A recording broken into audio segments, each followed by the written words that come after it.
Is your Land Rover Discovery's alarm system driving you crazy with false alarms? The most common culprits are the interior sensor, bonnet switch, and key fob. Interior sensors can be overly sensitive, triggering alarms from movement inside the car. This is especially common in older models, where the sensor ages and becomes hypersensitive. The bonnet switch, a simple mechanical sensor under the hood, is prone to corrosion and can send false open signals.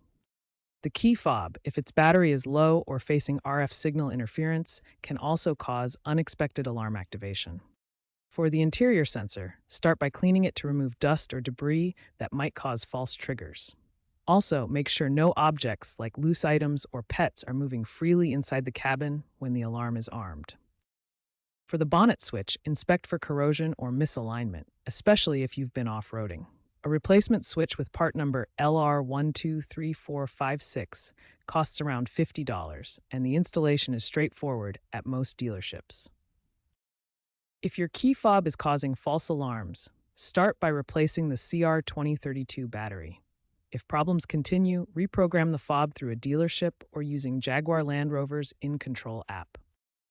Remember, regular maintenance and prompt attention to these components will keep your Land Rover Discovery alarm system behaving as it should.